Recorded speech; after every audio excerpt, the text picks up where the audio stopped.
Two national holidays, Memorial Day and Father's Day. Hundreds of millions of Americans celebrate these two special days every year. But where did they come from? In a strange coincidence of history, these two national holidays both trace their origins to this West Virginia town.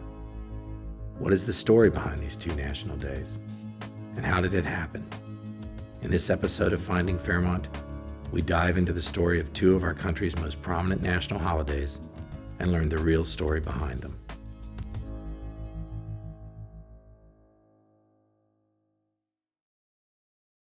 Our Julia Pierpont here was given credit and is given credit by historians for having initiated Memorial Day for the whole United States of America.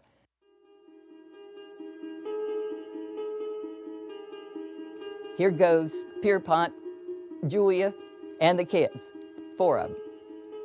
And they moved to Laurel, Maryland, which is near Alexandria, and it was while they were there that Julia got her dander up because she visited Hollywood Cemetery and she saw that the Union soldiers buried in there were hardly in the cemetery and their graves were totally neglected. So she got a friend of hers who was teaching in an African-American school in Richmond and got the little African-American children and some of her lady friends, and they went to Hollywood Cemetery, and I think they made a little procession out of it. And they had wreaths, red, white, and blue wreaths and all that kind of thing, decorated, cleaned those graves. But a few weeks later, the people of Richmond got together, some bands, a parade, and went in and took care of the whole cemetery.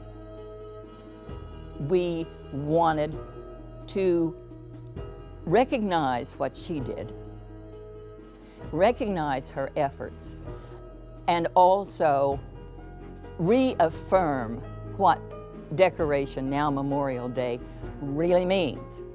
We're so proud of the fact that our Julia Pierpont had such an influence on Memorial Day. We just cannot forget that. We need to know it. We need to celebrate it.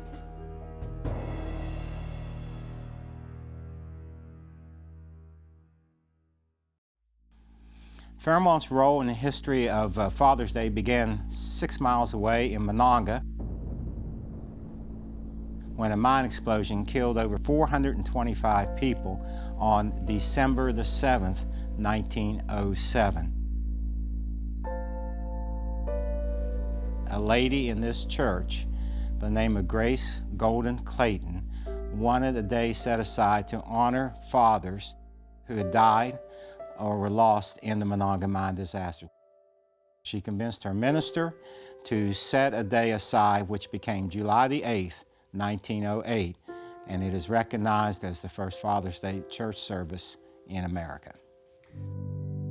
The most interesting part of Father's Day service to me is why it was not recognized as an important event in the life of Fairmont. On July the 4th, 1908, the day before the first Father's Day service was held, a 4th of July celebration was held in Fairmont, which attracted 12,000 people to downtown. A man walked up a spiral stairwell from the courthouse to the top of the adjoining bank building, which was 7 stories high. And he walked on a 10-foot ball all the way up to the top as a daredevil. That story made the front page of the Monday paper. So consequently, all the attention was diverted, and consequently, there was just no attempt made to nationalize or to popularize this event at that time. No other church in the world can claim this. Out of tragedy can come some triumph. That even though the terrible tragedy at Monongah occurred, the result of it was a day has been set aside to honor fathers.